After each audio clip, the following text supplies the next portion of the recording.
Hi friends, today I wanted to share with you something a bit more boozy and grown up. So I thought I would share with you my rum and raisin fudge recipe.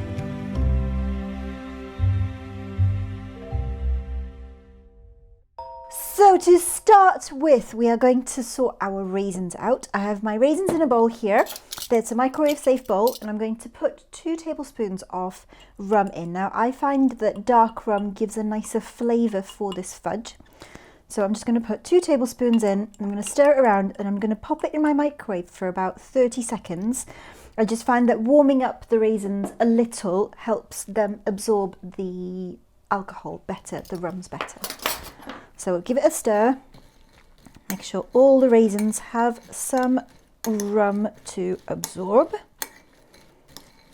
That's all I'm going to do, and I'm just going to pop it in the microwave for 30 seconds, just warming it up. And then I'm going to set it aside while I make my fudge. So normally when you think of rum and raisin, you would think of it being more of a caramelly colour. This fudge will be more a white colour because I'm using white chocolate. If you did want to make the mix of colours, you could put some milk in with your white or do it as completely milk. It will still work. It will just change the flavour slightly. It won't be as sweet as white chocolate is. So that's my raisin and rum mix done. I'm just going to give it one last stir before I set it aside while I sort the other part of the fudge out.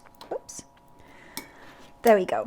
So that's all that done and sorted. I'm just going to set that aside for a moment and put it over there. So in here I have some white chocolate. Now I've just broken it up into the squares and I'm going to melt it in the microwave, but I'm going to put my condensed milk, sweetened condensed milk. Honestly, this is the easiest combination to make fudge and it always turns out it is completely foolproof. And then I'm just going to microwave it in 30-second increments just to melt the chocolate, and I'll give it a stir in between. And that will pretty much be the fudge done. There we go. The reason I decided to make this fudge actually is a good friend of mine and her husband love rum and raisin, and I just wanted to treat them. So I thought I'd make them some fudge as a little gift. So all that is now, I'll just melt it in 20-second, 10-second increments as it gets more melty. I'm just giving it a stir in between and until it's completely melted, and then I'll stir those through, pop it in my tin and pop it in the fridge, and that is how easy it is. It literally takes 5 minutes to throw together. It's a bit messy because you drip everywhere like I am. So it's starting to melt now. Shouldn't be too much longer. Don't forget, if you like this video, if you enjoyed this video, do like it and do subscribe, and do tell your friends and family about my channel and my videos. It's always fun to have people join and to find out where people are watching from and to have people's ideas about what they'd like to see as well. So do comment, do like, do share, do subscribe, all of that. Right, let's put this in one more time.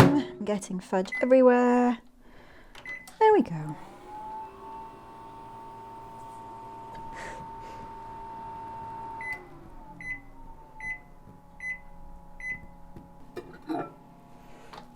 Awesome.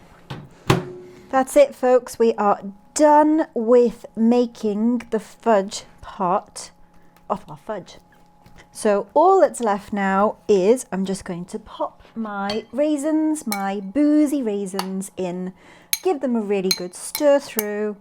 The alcohol has pretty much all been absorbed. You can obviously put more in, and if you want to, you can even soak these overnight so that you can get more booze into your raisins. But this was just a quick spontaneous decision for me, which is why I haven't soaked them. But obviously you can soak them overnight if you want to as well. So that's my raisins and my rum going in there. I'm just going to stir it all through.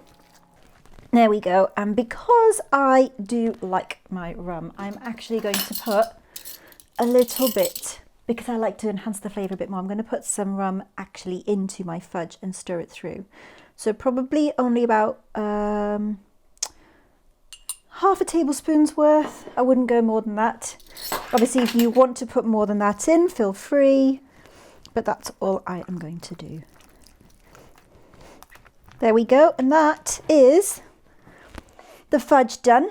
Now all that's left for me to do is pop it in my tin. So this is an 8x8 pan, and I've just lined it with baking paper.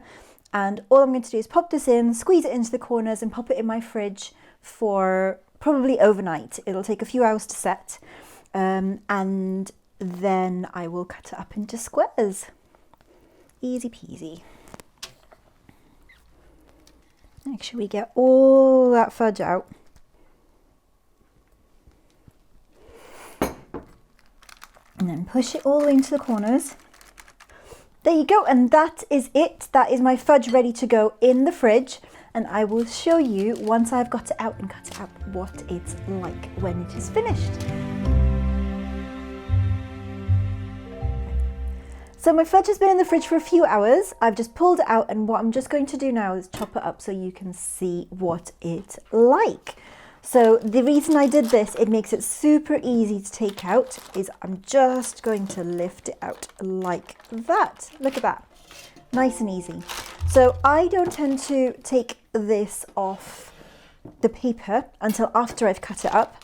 I'll just fold the paper down and get cutting. Now it depends on what kind of sizes of chunks you want.